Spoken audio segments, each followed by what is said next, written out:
finding teachers who are interested in this approach. And I think when we have an organization, that can be one of the really helpful things about it, to sort of be a clearinghouse for staffing and things like that. But really, if you have a school and a number of principals here and you're looking for a classical teacher, let me know. And if you're a teacher and you're looking for a classical school to be a part of, let me know. Maybe I can get you together a little bit. Also, who teaches science here? Okay, good. Who teaches history? Okay, and then we actually all teach everything when you're in Lutheran schools.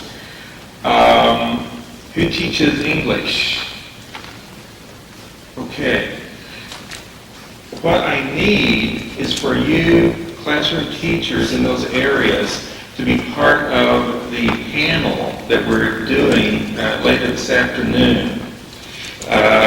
We're trying something this afternoon. Notice at 1:30 that there's content sections. I got this from California. I'm told that in California teachers' meetings, they don't just do things about how to teach, they do some things to actually learn about the subject that they're teaching. And they bring in, professors in different fields to just talk about the what to teach, which is, very important, and, as well as the how to teach. Classical education does have a focus on content, on learning substantive material.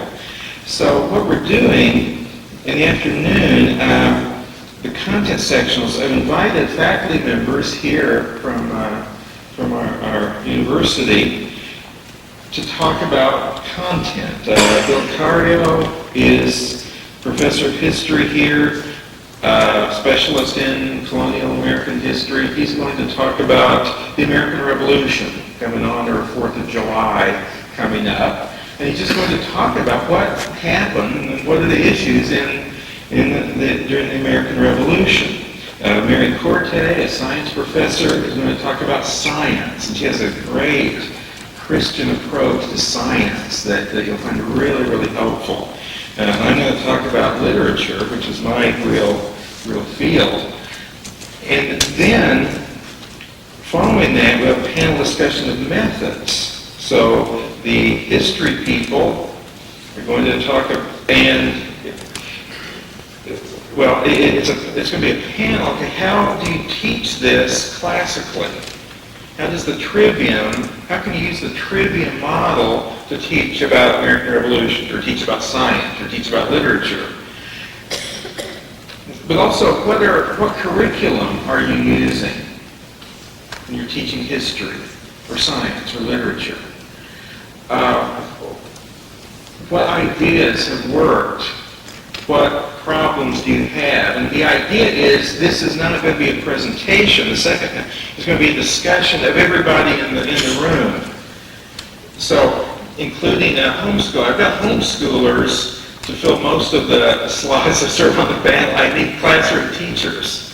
So, if you would, when you go to the appropriate one, those of you who raise your hand or who teach these subjects, if you would just sort of set up front. And again, we're not going to ask you to give a big presentation, but maybe you can talk about what you do in your school or in your home school, do history, and the idea is, though, the whole group will share what they do and look for ideas and brainstorm and deal with problems and that sort of thing.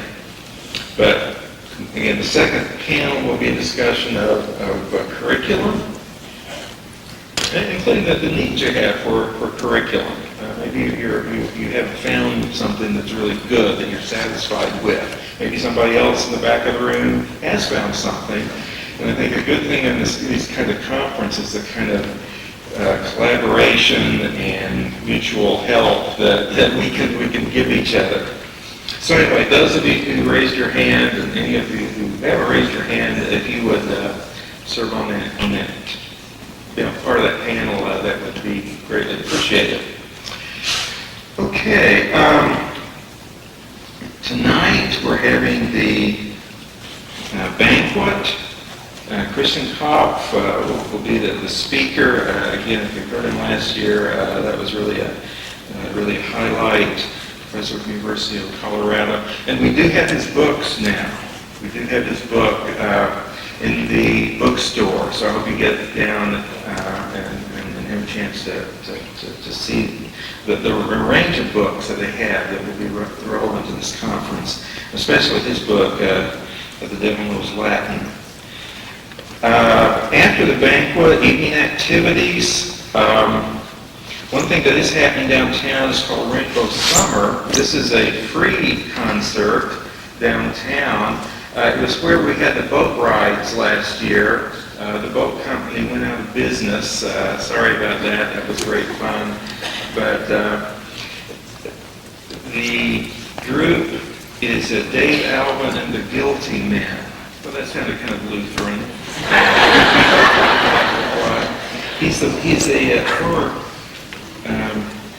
frontman for a group called the Blasters, which actually I was reading about. It sounds kind of good, kind of retro, alternative country. I don't know what it is, but it's always a kind of a fun place to hang out at Rainbow Summer.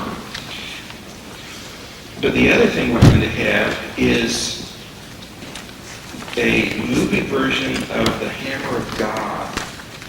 It's the great Lutheran novel by the Swedish Lutheran Bo Giertz. And a group of conservative, confessional Lutherans in Sweden have gotten together and raised the money and have put on a film version of The Hammer of God. Now, if you've read the novel, it's in 3 parts. This is just the first part.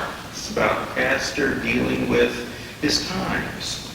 And we see throughout history, faithful pastors always deal with different problems in their church and in their cultures. First, I believe, it's dealing with the Enlightenment and the new religion of reason that was important. Then the next generation has to deal with the challenge of pietism and so on. They filmed the first episode, and that's what you'll see tonight. They're raising money to try to do the next ones. And this is it's not available in the United States. It's not, the English rights have not been put out, but our Eric Andre, who's a pastor with some Swedish connections, has been able to get copies in our seminary library. So I was able to get this from David Berger, library in the St. Louis Seminary, so we can thank him for that. It's only 50 minutes, so after the banquet, we'll plan on showing the movie at 8 o'clock. So it's only 50 minutes, so you won't be up too late. We'll have some discussion, possibly, if you want to stay around and talk about it. So that's something to really look forward to. Well, now we are happy to have Steve Hein give a presentation. Other people are asking if they hadn't heard Wallace Schultz, and also his wife Kathy, who's very active and knowledgeable as a Lutheran school teacher. They were going to come, and they have some really good perspectives on Lutheran schools, but again, just at the last minute,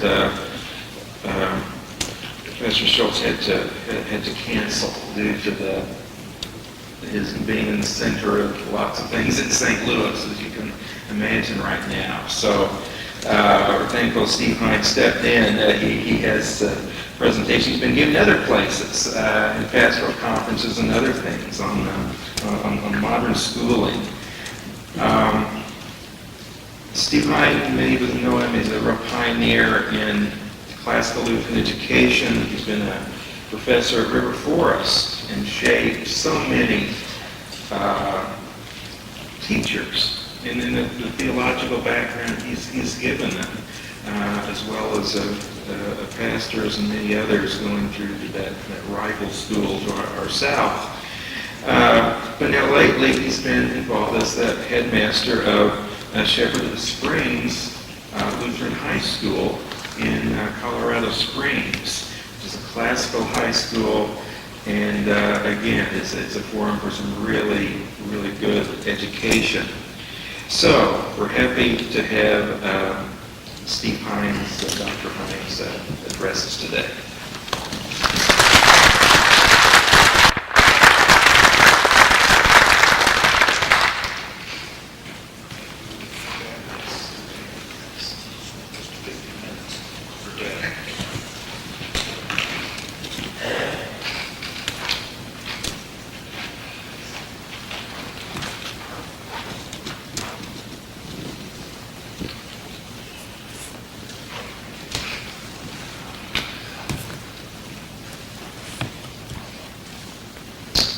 Joy and privilege to be a part of this, the fourth conference on classical and Lutheran education that we have had.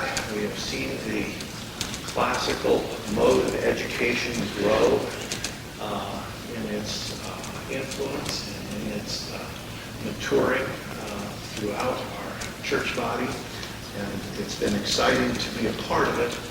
And it's been a tremendous learning process for me in the last few years, doing a lot of things that I historically have not done very well and still don't. So it's been a humbling experience, things in administration. And having to come to grips with a lot of issues about the general goals and objectives of Christian education that, quite frankly, I either took for granted or didn't have to become too involved sitting in the ivory towers in theology classrooms on the higher education level. And I must confess that until recently, my understanding of the history of American education, both within the context of our church body as well as within the public sector, had been not only deficient, but almost in every respect wrong.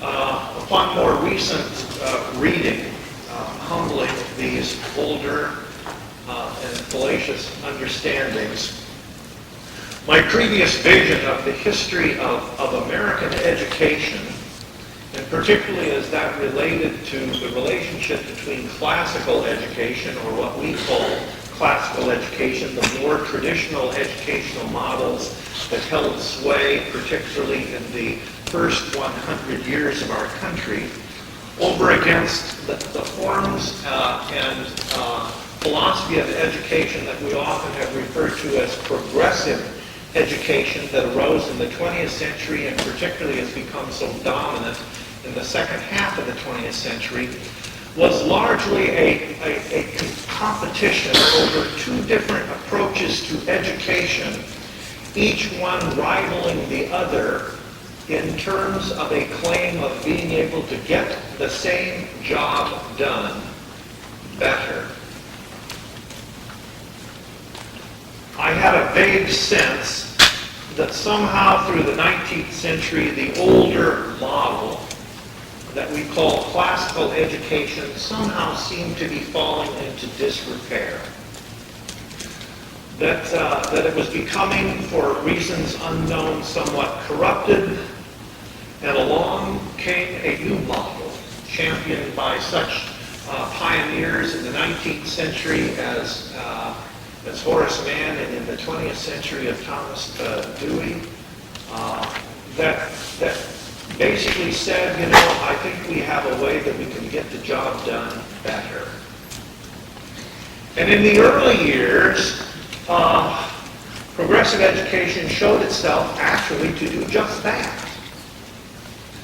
But that for reasons probably to be found within the culture and things really quite outside of these pioneering giants, progressive education has fallen on bad times, and that maybe it would be better to dust off the classical model and maybe we can bring it back and it can do a better job. Those were the rough outlines of my understanding of American education, and if there are any of you out there who have just a passing familiarity with it, I'm sure you realize what a naive, fallacious model that is. And reading has pretty much dispelled that model and that understanding. And that leads at least to one aspect of some elements that I have discovered in my own reading of late, particularly about the influence that utopian visions have had in the development of early 20th century compulsory government-sponsored progressive education. And if you wanted to think in terms of major sources that have been informing me and influencing my current perspectives, I can mention particularly three. They're rather large works, but well worth the reading, and I would commend them to you as additional sources upon which you might be able to further explore some of the themes and some of the major thrusts of the presentation which I would like to provide this morning. First work is a work by a past long history teacher in the New York public school systems, a man by the name of John Gatto, a work entitled The Underground History of American Education. Secondly, a work by Christopher Lasch, L-A-S-C-H, entitled The True and Only Heaven. And thirdly, a work which is not easy to find. You'll find it more perhaps in used bookstores or maybe some pretty good-sized libraries, is a work by Charles Glenn entitled The Myth of the Common School. Through these resources particularly, but also some others, I would like to advance and to explore with you briefly this morning the following thesis. It was largely utopian visions and the belief in a progressive social democracy that molded a new vision of what the good life of early 20th century America should be. Progressively throughout the century, personal material wealth and consumption were both marketed and largely bought as the epitome of the good life. A well socially engineered but poorly educated adult labor force was more conducive to these utopian ends, both as an efficient worker and as an optimum consumer, than thinking, well-educated men and women who prized liberty as their ultimate social condition. Hence, the replacement of what we call classical education with modern progressive schooling was advanced by many influential industrialists at the end of the 19th century and the beginning of the 20th. The rise of compulsory progressive schooling and the dumbing down of education in America were both conceived and advanced on the highest levels of central planning in both industry and government to both sustain and further these utopian ends. Perhaps some background as we might think about utopia and the power and influence of such ideas upon a culture, and the role that they play in relationship to education. Indeed, as we think in terms about the ends and purposes of education, in the history of education, that those have always been tied with what have been understood as the ultimate ends and purposes for the human being. Education within the vision of the Christian, as seen within, for instance, a Lutheran confessional perspective as one who is simultaneously a citizen of this world and also a member and citizen of the kingdom of God, required, of course, Luther's adamant and yet largely unpopular affirmation in his own day that reform of Christians and reform of the church militant is something that ought not be a goal in the church because, quite frankly, it is impossible. Therefore, it is Luther who worked under God's blessing simply for a recovery of the purity of the proclamation of the gospel as normed by God's word. Reform in the world, however, believed Luther, is something that was on a small level possible. Work in the world, Luther believed, under God's blessing, was an endeavor that we could all undertake in order to make things, as it were, a little bit better. The assumption here is that we live in a fallen world that lives, as it were, under a curse. A curse that God placed upon the world when Adam and Eve were booted from the garden. But yet, nevertheless, a world which is preserved under God's merciful and providential care, and upon which He blesses us with temporal needs to sustain us in this life. Moreover, the Christian life of faith, as shaped by vocation and calling and stations, are intended for us that God might give us something meaningful and significant to do in this earthly existence. That we work in the world as the masks of God, becoming, as it were, agents by which He distributes His blessings to neighbors in the world and through neighbors to us. This particular understanding, of course, gave the Christian Western world a sense of dignity of work, initiative, and worldly virtue.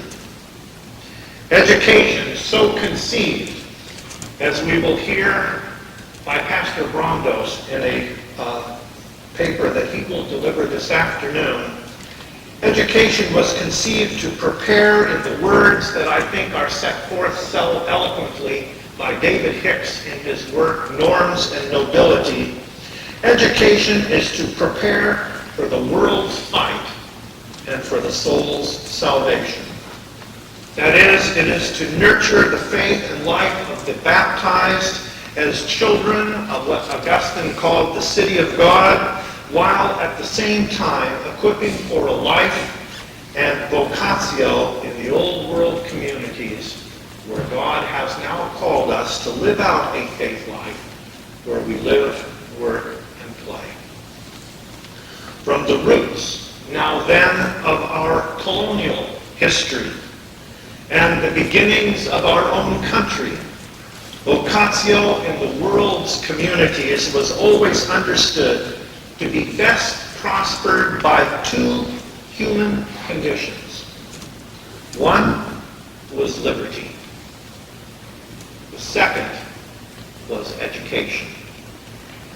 Liberty granted the individual the greatest amount of personal rights and freedoms as a citizen of this world to make of one's life what one could in basic service to one neighbor. Within this perspective, it was always the goal of parents to, as it were, inquire and to instill within their children a sense of mission of life, as it was phrased even to me when I grew up. Son, you need to make something. of yourself.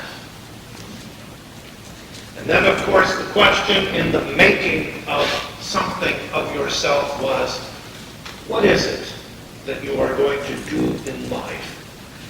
And of course, the unspoken words there always meant, what is it that you are going to do of life that is of some worldly good and value to your fellow neighbor? Education provided the most important equipping of the individual to deal with the basic questions and challenges of human existence in this fallen world.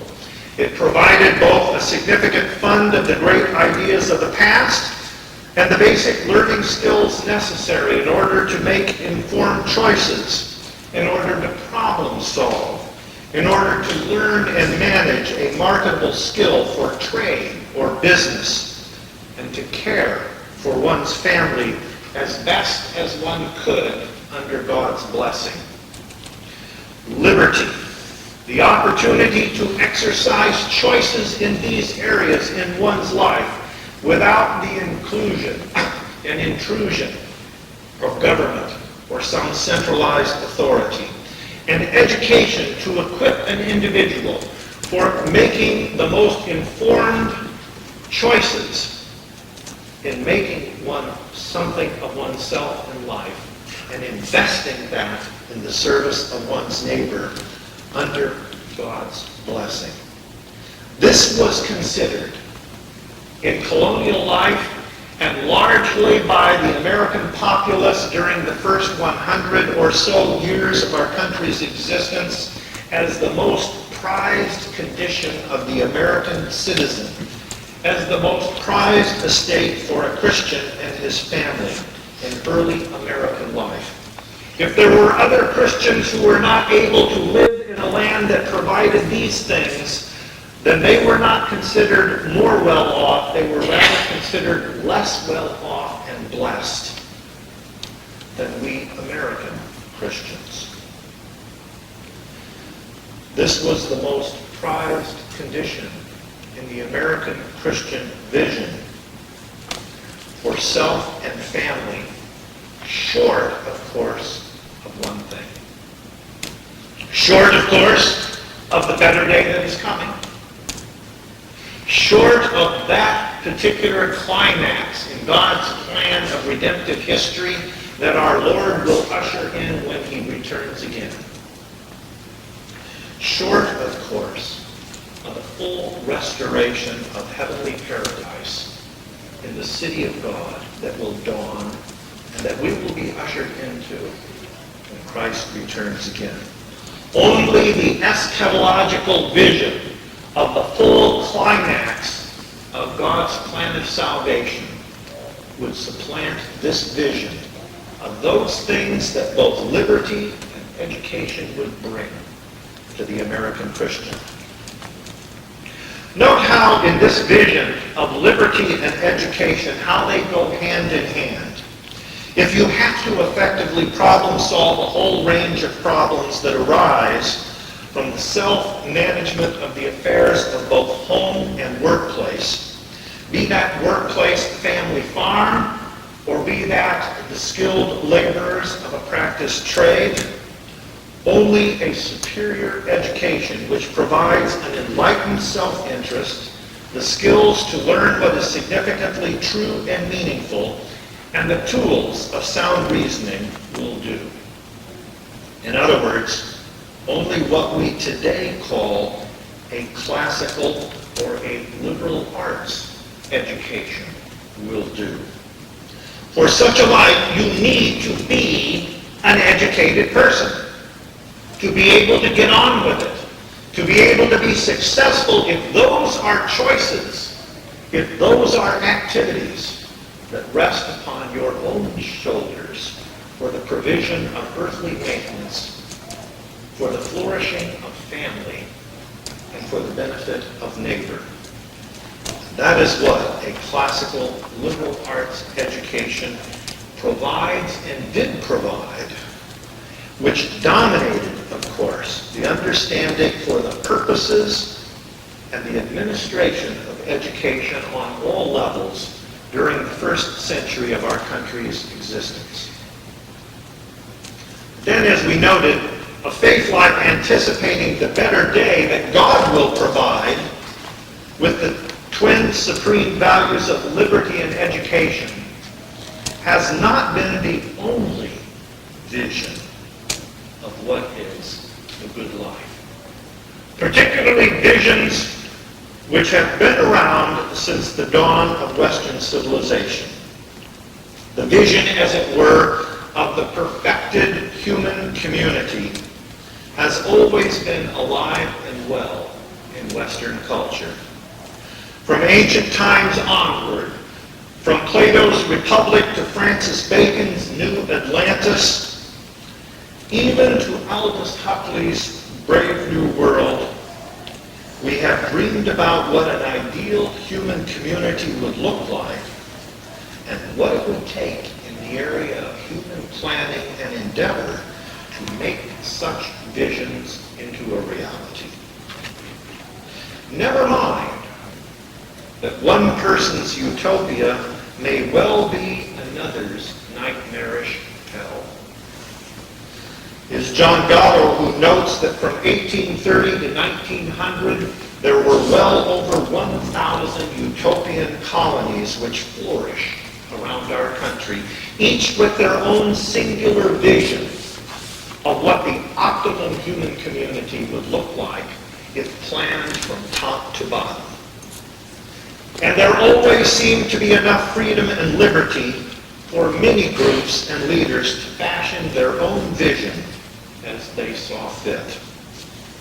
From a Christian standpoint, ideal or perfected human community has always been seen as something that only God in his redemptive plan can bring about. And as that which in fact he is only going to bring about in terms of the experience of the human condition when he brings, as it were, salvation history to a close in the age to come. In this world, sin is simply too great an obstacle for us to obtain a paradise of our own making. And about paradise regained, we recall that it was the great ancient church father Augustine who told both church and a crumbling Roman society that God's perfected society, that is, the city of God, must not ever be seen as continuous with any human empire, state, or society. While it claims citizens in this world among the baptized in Christ, they are just a pilgrim people, sojourning in this world to the next one that God will usher in eternity. Christians must maintain, as it were, therefore, a kind of ambivalence about life in this world's communities.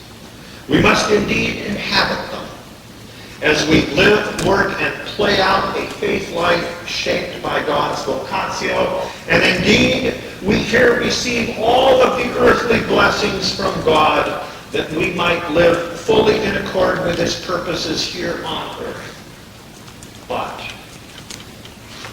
our real life in Christ begins with the better day that is coming. When we enter into our inheritance of eternal salvation, when the true city of God opens its gates in the fullness of eternity, and we walk in.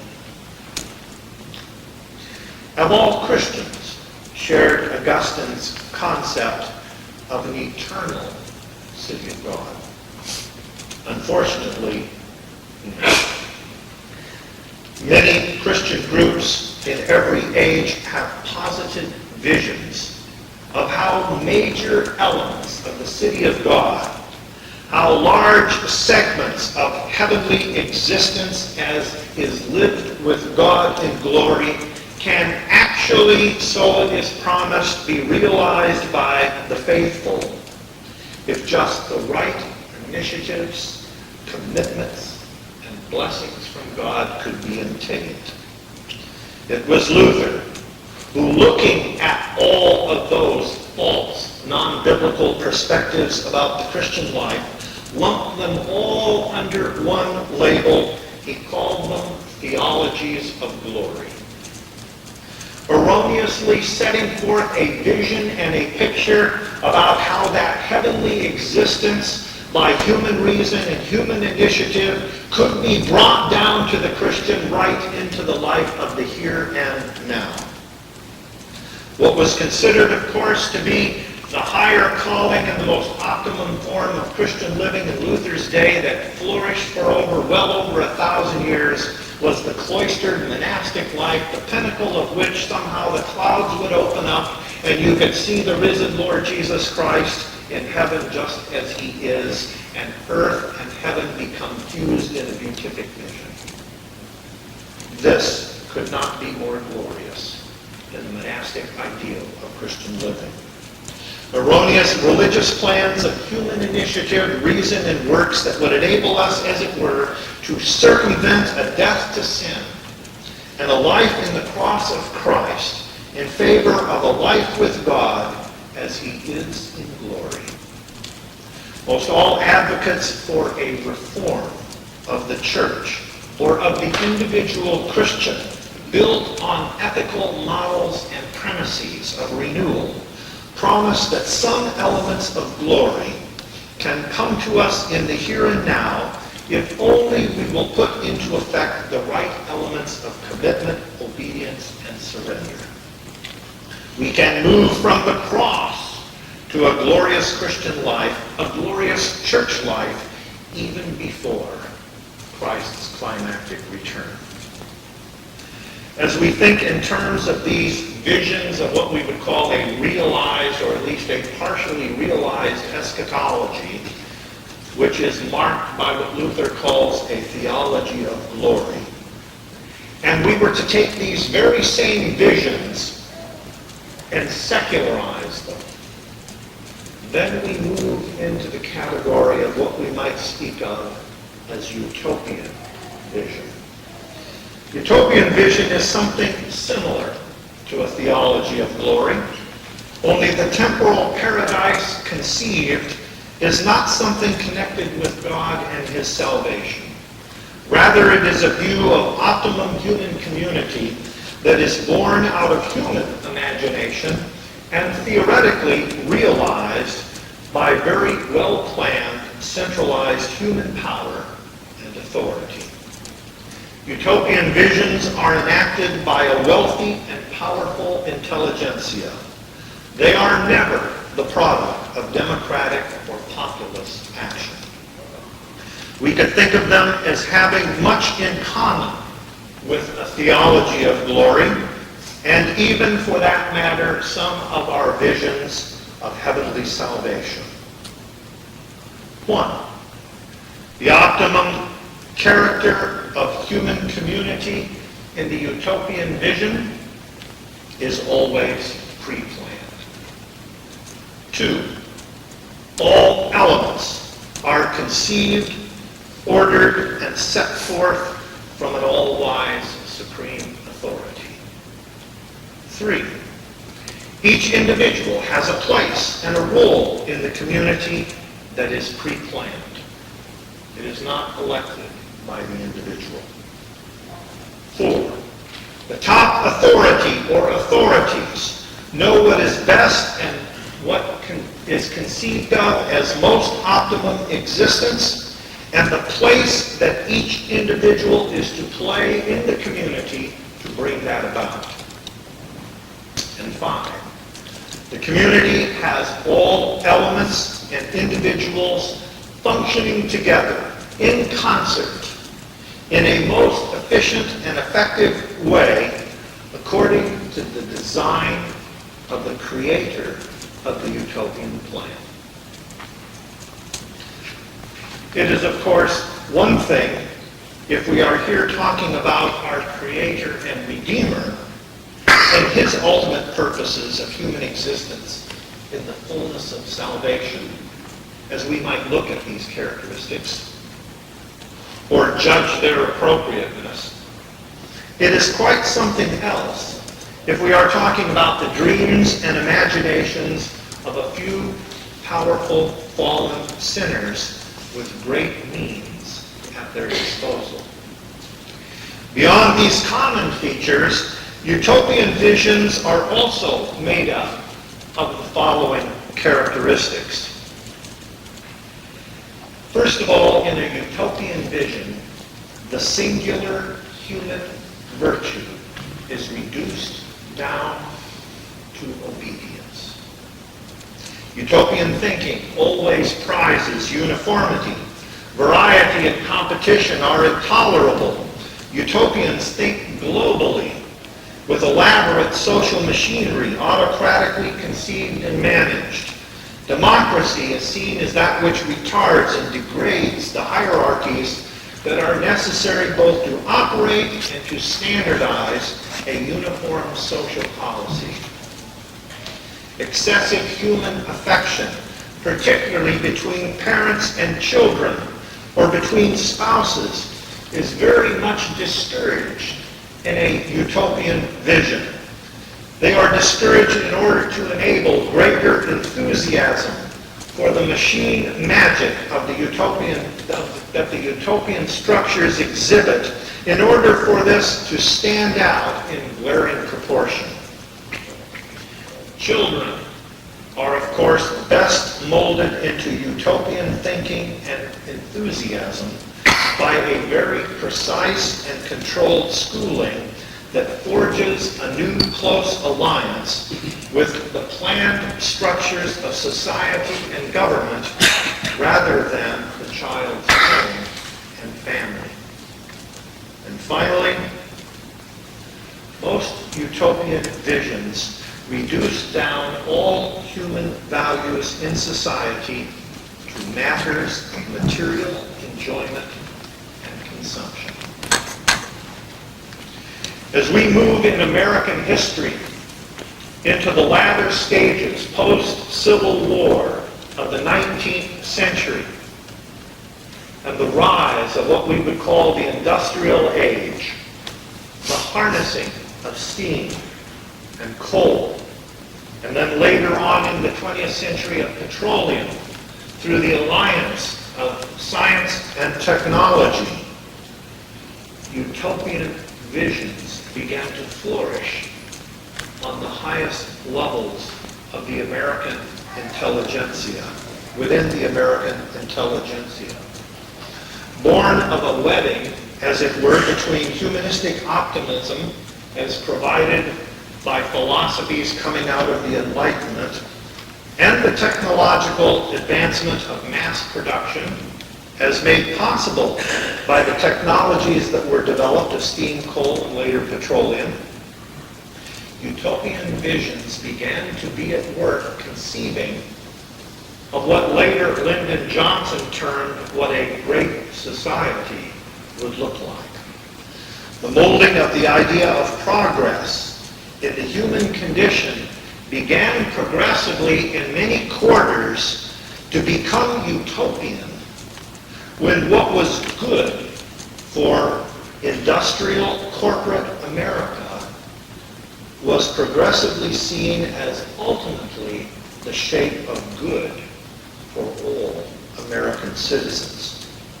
This was quite a change that took place in the thinking of the American intelligentsia during the second half of the 19th century and on into the 20th century. Here we are thinking of some of the greatest, most influential industrial giants that molded, of course, the standard of living that arose in the United States throughout the 20th century. Names which are really household words even here 100 years or almost that later. Carnegie, Rockefeller, Morgan, Ford. Industrial giants such as these molded an understanding whereby the supreme values of the old American life that was built around the close association of family, church, and school would need to be replaced if the good life is going to be ushered in for all Americans. Democracy also had to be redefined. It changed from a democracy of opportunity to a democracy of consumption.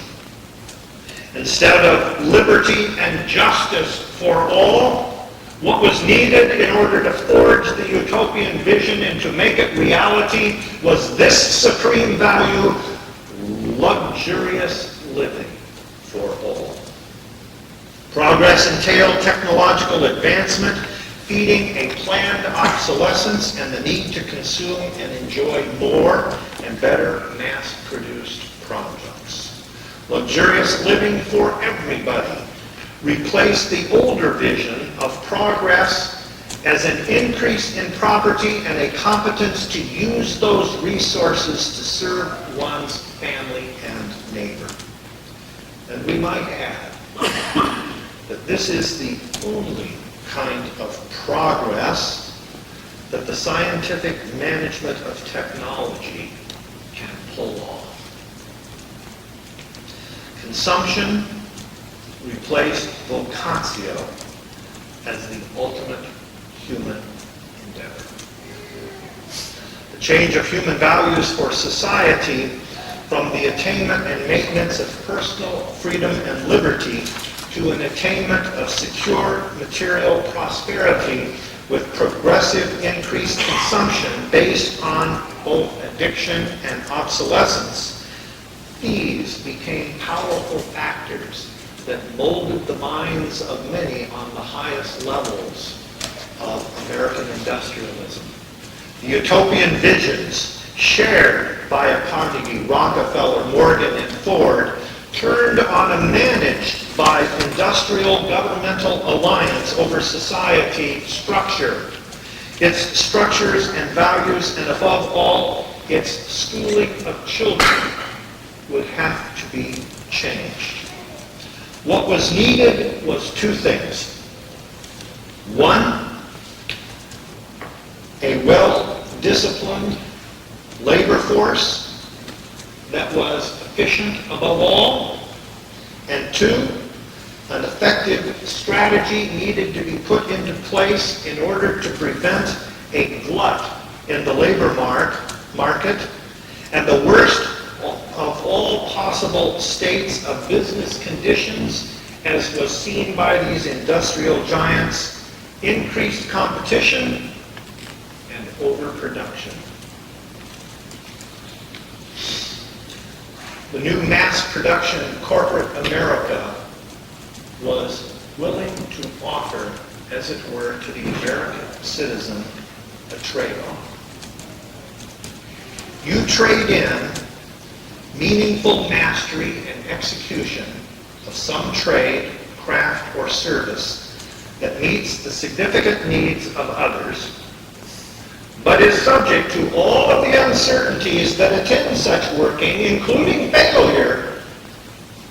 You trade that in for repetitive, simple, semi-skilled, hired labor requiring little education, analysis, problem-solving, or evaluative skills. A type of job which, when seen in connection with life in its own right, could probably best be typified for the average citizen as boring, as weary, as dull. But you trade this in, for such a job also will carry with it the promise in today's market that you get job security, great benefits, including major medical, stock participation, pension fund, and above all, increasing wages to enable greater levels of consumption and entertainment to take place in the future. I hope that you can see, among many, the attractiveness of all this for an increasing working population that moves from largely an agrarian, country-based economy to an urban, suburban, productive world throughout the beginning of the 20th century. With this shift, in what was desired in the labor force came changes that were advocated, changed views and policies and understandings about what the education of American children ought to accomplish, and just who it is that ought to be setting the goals and educational philosophy of our schools.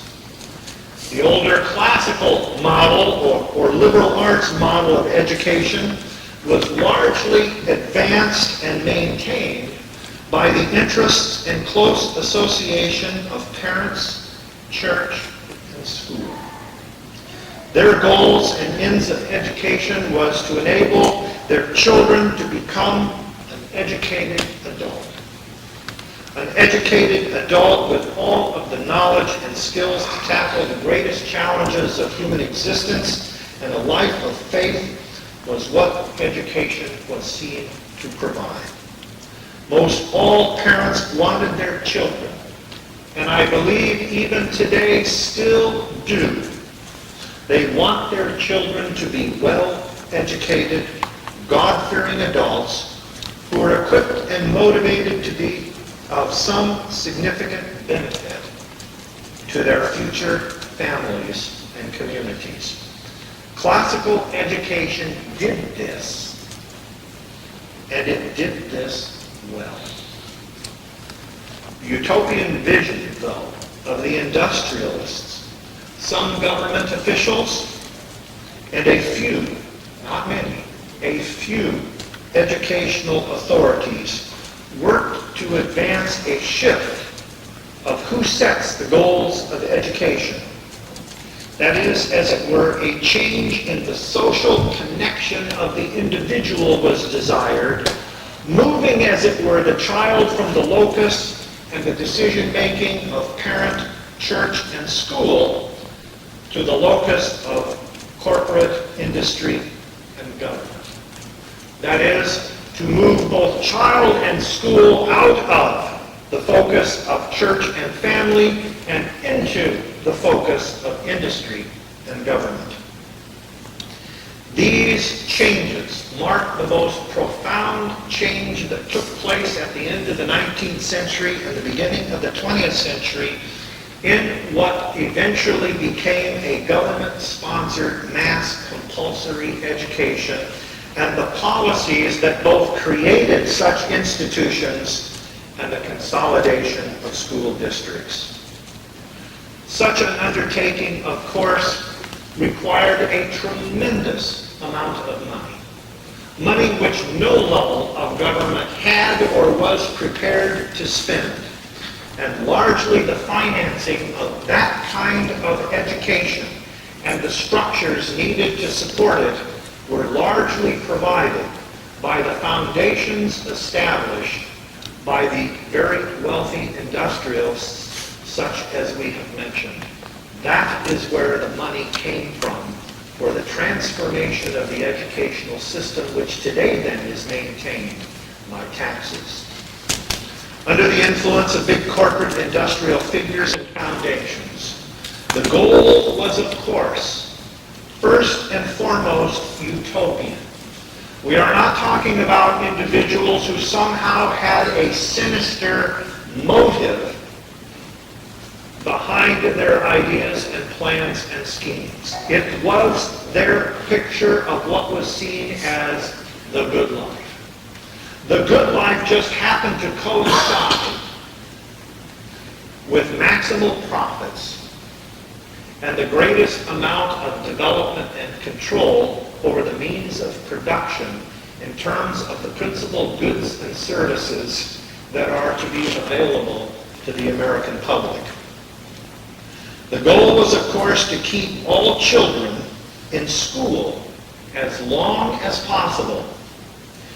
And when we mean as long as possible in terms of hours throughout the day, in days throughout the week, and in years.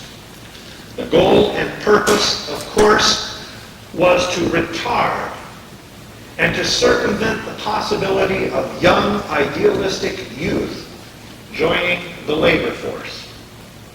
For it is nothing but young idealistic youth which were the greatest threat to the two evils that were sought to be avoided: competition and overproduction. So child labor laws and compulsory education laws were enacted in order to restrict the flow of children into labor and the attitudes and idealisms that they fostered. Compulsory education laws were first enacted in the northeastern states before the Civil War, and later throughout the United States progressively, requiring longer school days and more years required to remain in school. To be sure, there certainly was not the money available, as we mentioned, for such things to be accomplished, but that through the influx and the influence and the inclusion into large corporate funding, such an education system not only became conceivable, but it became possible and very doable. And that is exactly what happened. Remember the goal of the industrialists. The goal was the avoidance of the cardinal evils of overproduction, that compulsory government education enabled the enlistment of schooling, as it were, to retard children into the labor force. And by retarding children into the labor force, we mean that in two senses. Of course, to retard children meant, first of all, to reduce the number entering the labor force, but secondly, it also referred to the educational level and abilities of the labor force so provided. For the last thing that was needed on the assembly lines of industrial production was a highly educated worker who was both desirous and capable of evaluating the meaning and significance of what was going on in his own labors and those around him, and the question about whether or not those outcomes were worthy, beneficial, or of any value. What was needed, rather, is a worker who is only semi-skilled, who is capable, as it were, of learning simple, repetitive tasks and being satisfied in doing them.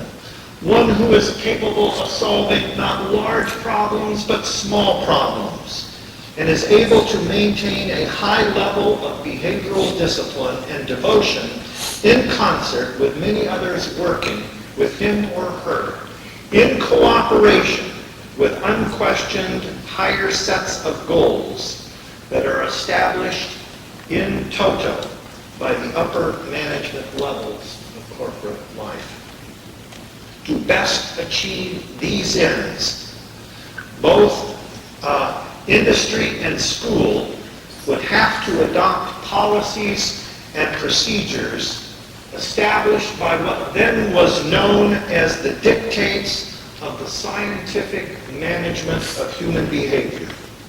The first and best way upon which to create corporate human labor into the most efficient and effective endeavors and execution possible. And the great model that corporate America used to find out how to do this most efficiently and effectively was the greatest coordinated labor force which was known to exist in the world in the 19th century, and that was the Prussian army.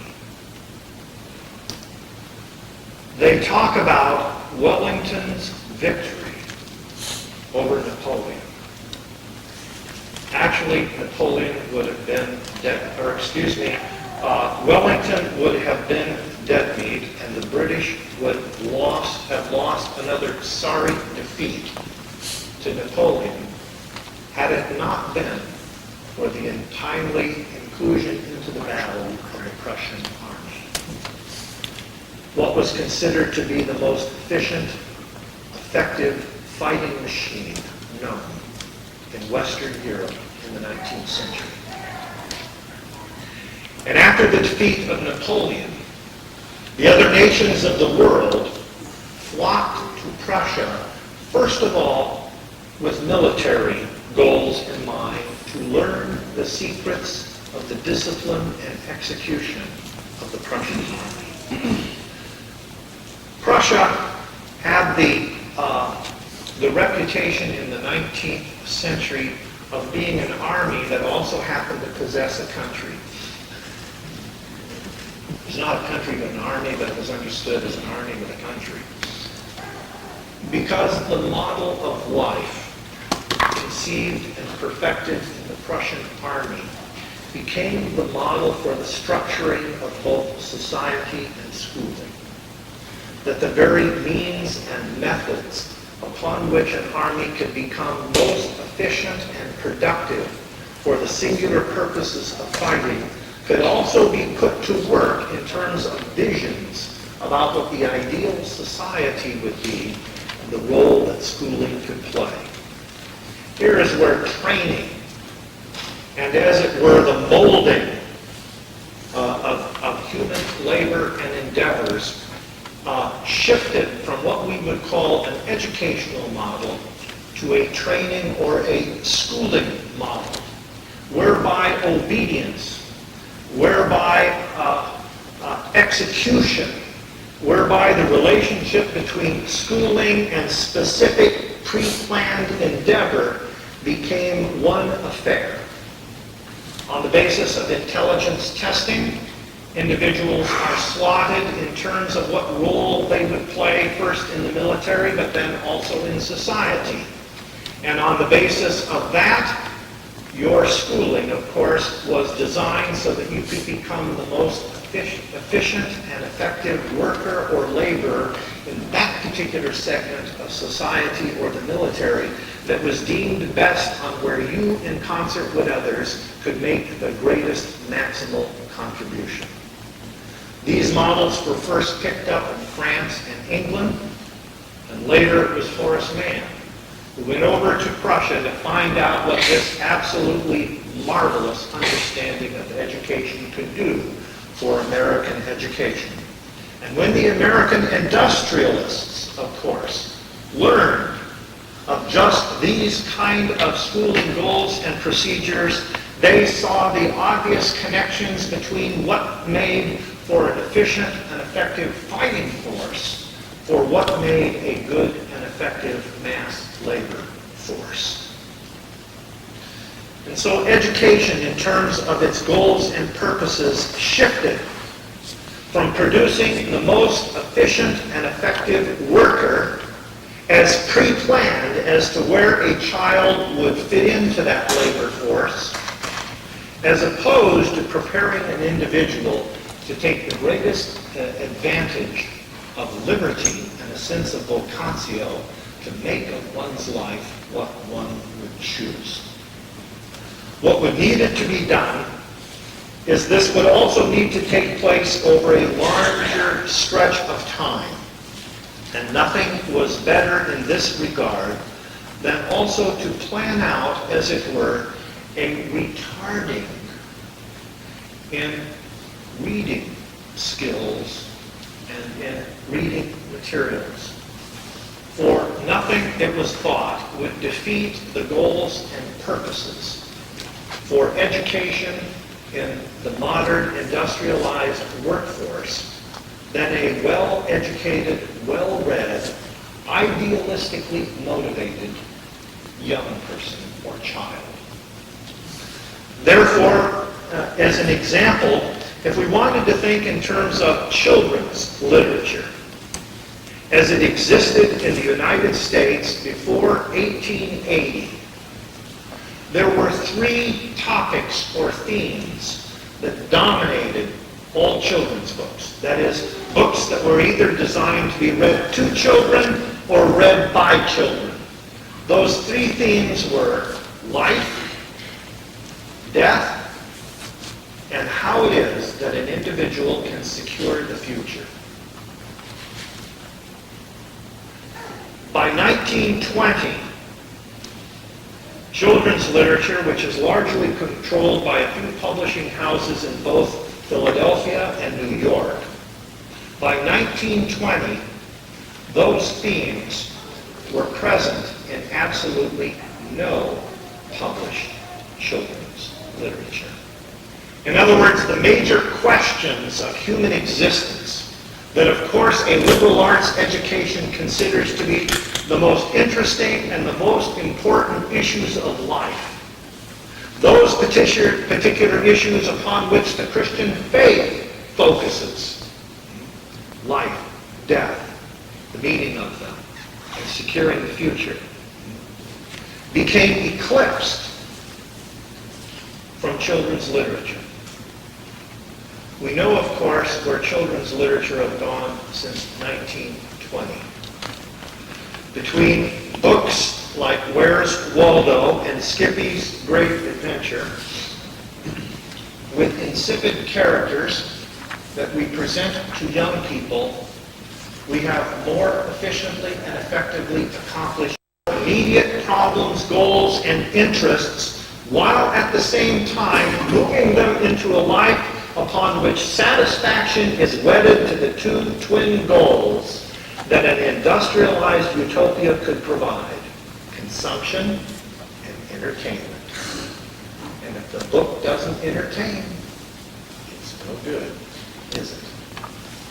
If we think in terms of the dumbing down that took place, particularly not only in the area of subject matter, but in the area of the development of reading skills, of those particular elements that we would consider the grammar stage of learning, and the principal means by which all grammar stage learning occurs: grammar, syntax, vocabulary, what we in this cyber age could call the operating system, the software operating system of the human mind.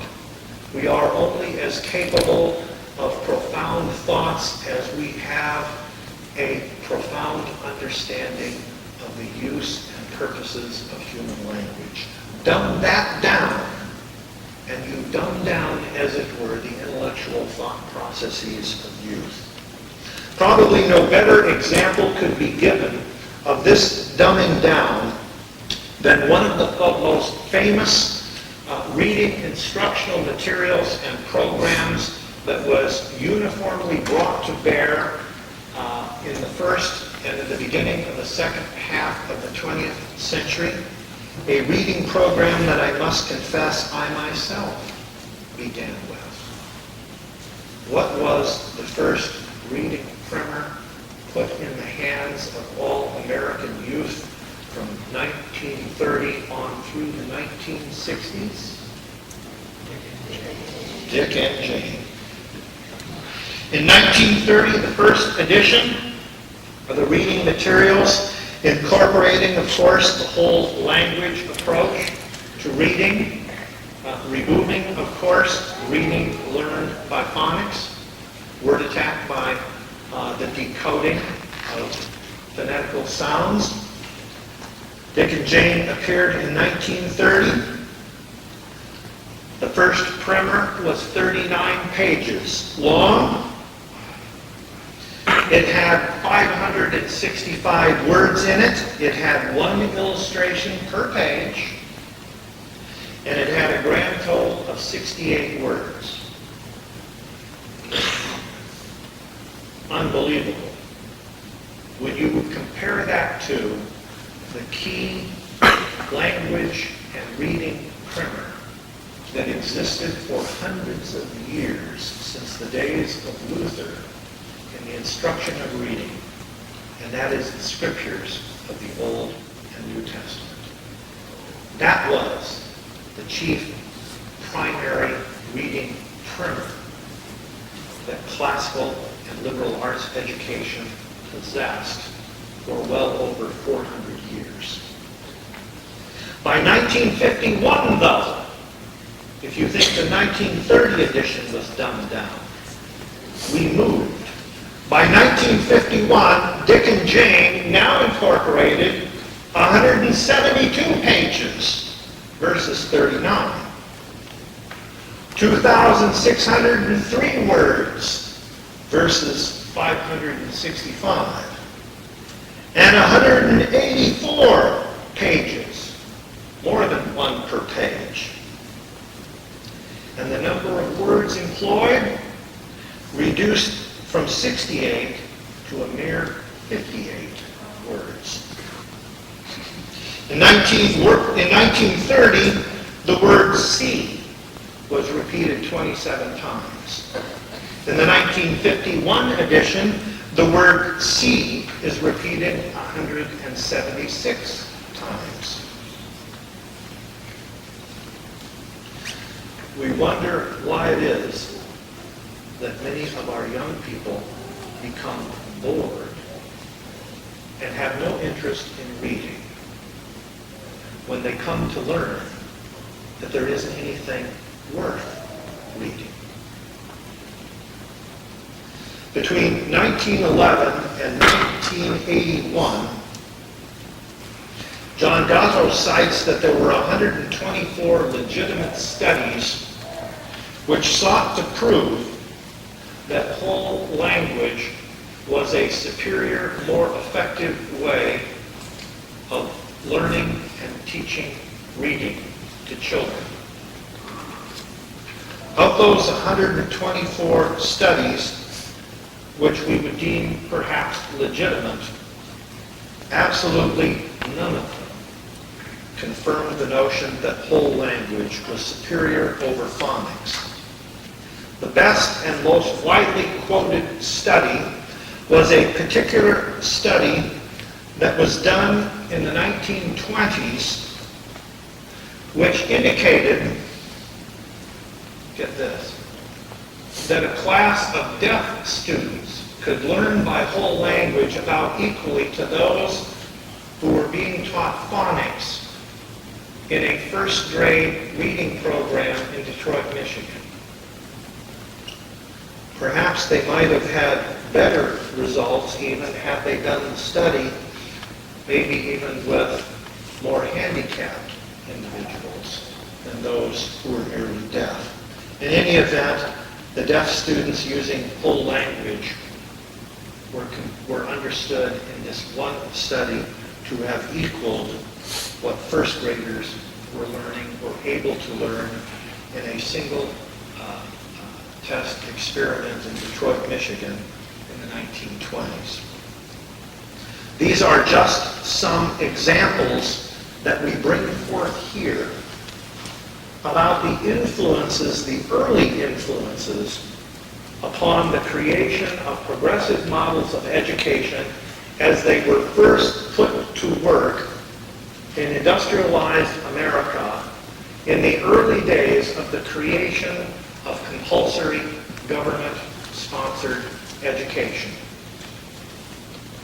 Many have attempted to look at that kind of an educational model and indicated, at least in comparison to a classical model, that it must be seen as deficient, that it has been found as wanting, that the grand progressive education experiment based upon these understandings and assumptions have been a failure. I would like to suggest that that is not true. I would like to suggest that these particular understandings of progressive education were highly successful. In fact, they were able to produce multiple generations of people entering into the labor force throughout the 20th century to create, nationally speaking, the greatest standard of living, the highest levels of per capita wealth, the greatest number of Nobel Prizes, what has been the envious culture and society from around the world. The question has been, could you possibly call it a second-rate education that could accomplish that? The rather odd thing is that the question, could a second-rate education accomplish that? The answer is actually Yes. Yes, it could.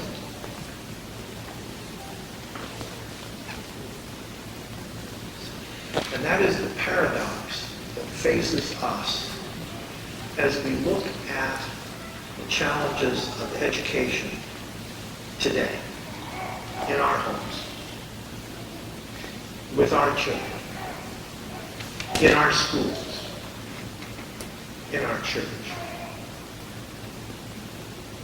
And it boils down to this question. What is it that you want education to do? What is it that you want it to provide for your child's future? What is it that you want it to nurture or to instill? These visions, of course, as we indicated at the beginning of our presentation this morning, are shaped by the vision that one has of what is it that constitutes the good life. What is it that really makes the beer commercial real? You know, where they're sitting around the campfire, the one guy is looking at the other and says, "Joe, you know, it just doesn't get any better than this." It is the vision of the good life that molds an understanding of those who love their children, what they believe is good and best for them in education. And we who are of the household of faith understand, of course, that the vision of the good life always was, even way back at the beginning, and always will be, that vision which was shaped in the creative intents and purposes of our Lord and God. And that we understand, of course, that everything that he has done to bring about redemption and the sacrifices that he made also through his own Son were for the purposes of restoring that in the fullness of salvation. A plan spoiled by sin and corruption of our own doing. We need to be clear about what faith life is like in this life and how it needs to be distinguished from the life to come. But the purposes, as it were, of those who are baptized into our Lord Jesus Christ as we sojourn through this life to our heavenly home. If we are going to cling to the cross theology that Luther and the Lutheran confessions hold forth for us, then it seems to me we are going to be guided by a vision that has been with us in the past and has flourished, of an understanding where two things are necessary for faith life for the children of God in this age for each generation. And that is that the baptized are equipped for the world's fight and for the soul's salvation.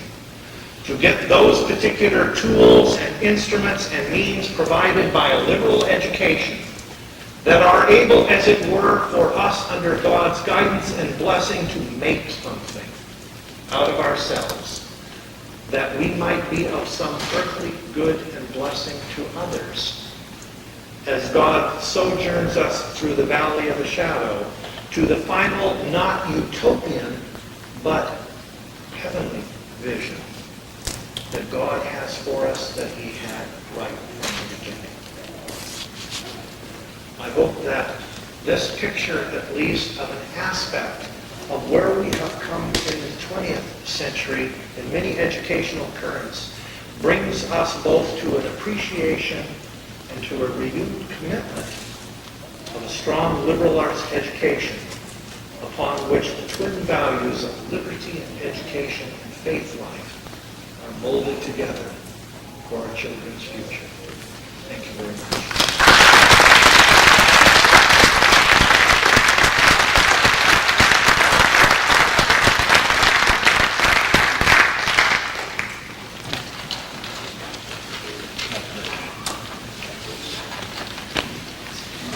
So thank you. Yeah, we'll try to be carving time for some questions, and we'll try to do that, but I don't want us to get off schedule now. So let's go on to the sectionals, and we'll be back later.